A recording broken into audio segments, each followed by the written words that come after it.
You know, subhanAllah, there's an ayah in the Quran that just shakes me about the hellfire specifically. There's a lot, of course, but there's one that just shakes me. And I want you to think about this. There's an ayah in the Quran in which Allah Ta'ala tells us, or there's a passage I should say, in which Allah Ta'ala tells us of a group of friends. And we find that some of these friends made it to paradise.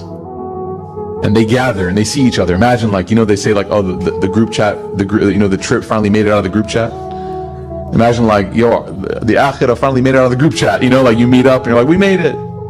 But there's one of you missing. And so there's an individual in that passage that notices this.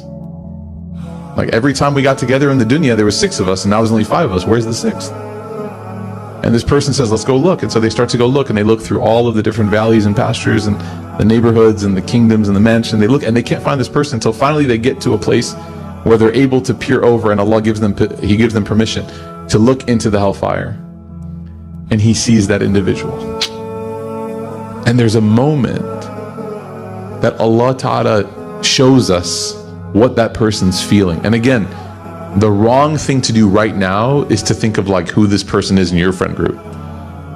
The right thing to do right now is say, is this me? That person who's staring at that person in the hellfire, who was part of the crew, looks down and says to that person, like, you almost took me with you, man. Like, you almost took me with you. Like, we were going to pray and you kind of like kept pushing me away from that.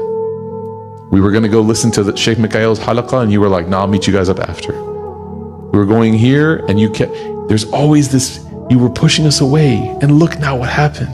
And it's not like a mockery. It's not like the verse is not describing this in a way of like condemnation, but it's almost like shock. You almost took me with you. And this passage shakes me because there are going to be people in this life that we spend hours of our life with, and we won't be able to find each other in Jannah.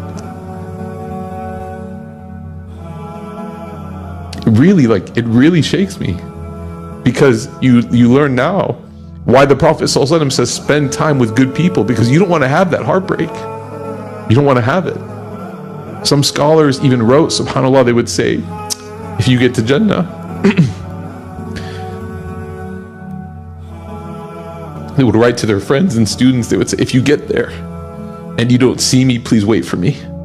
Ask about me, because I need you to make sure that I'm there. Like, only people that have conviction in this treat this